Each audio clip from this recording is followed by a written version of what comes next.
रमीच्या धक्क्यातून सावरताच कोकाटेंकडे नवी जबाबदारी. अजितदादांनी दिवाळीपूर्वी दिले मोठे गिफ्ट. कोकाटे यांचा अधिवेशनात ऑनलाईन रमी खेळण्याचा व्हिडिओ आपण पाहिला होता. त्यानंतर विरोधकांनी त्यांच्या राजीनाम्याची मागणी केली होती. या प्रकरणावरून विरोधकांनी महायुती सरकारविरुद्ध रान पेटवलं होतं.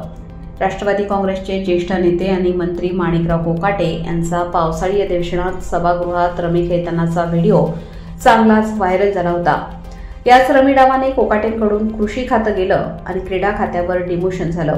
त्यानंतर कोकाटे फारसे सक्रिय नव्हते, पण आता स्थानिक स्वराज्य संस्था निवडणुकीच्या पार्श्वभूमीवर अजितदादांनी त्यांना पुन्हा सक्रिय केले आहे. स्थानिक स्वराज्य संस्था निवडणूक तोंडावर असताना कोकाटेंवर राष्ट्रवादीने त्यांच्यावर मोठी जबाबदारी दिली आहे. उत्तर महाराष्ट्रातील 3 जिल्ह्याच्या संपर्कमंत्री म्हणून अजितदादांनी त्यांची नियुक्ती केली आहे. जळगाव, धुळे, नाशिक जिल्ह्याच्या संपर्कमंत्रीपदी त्यांची नेमणूक करण्यात आली आहे. नाशिकमध्ये राष्ट्रवादी काँग्रेसची मोठी ताकद आहे, पण धुळे आणि जळगावमध्ये राष्ट्रवादी काँग्रेसच्या पक्षवाढीसाठी त्यांना प्रयत्न करायचे आहेत. राज्याचे कृषी मंत्री असताना माणिकराव कोकाटे यांचा अधिवेशनात सभागृहात ऑनलाईन रमी खेळण्याचा व्हिडिओ व्हायरल झाला होता. त्यानंतर विरोधकांनी त्यांच्या राजीनाम्याची मागणी केली होती.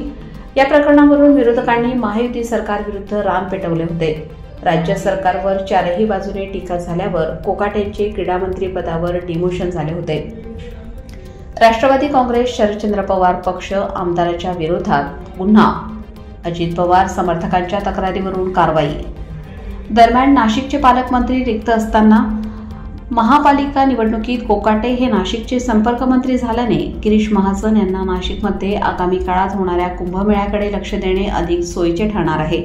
कोकाटेंचा नाशिकमध्ये जनसंपर्क दांडगा असल्याने त्याचा फायदा स्थानिक स्वराज्य संस्थांच्या निवडणुकीत होईल. या उद्देशाने राष्ट्रवादीने त्यांच्याकडे धुळे, जळगावसह नाशिकच्या संपर्कमंत्रीपदी त्यांची नियुक्ती केली आहे.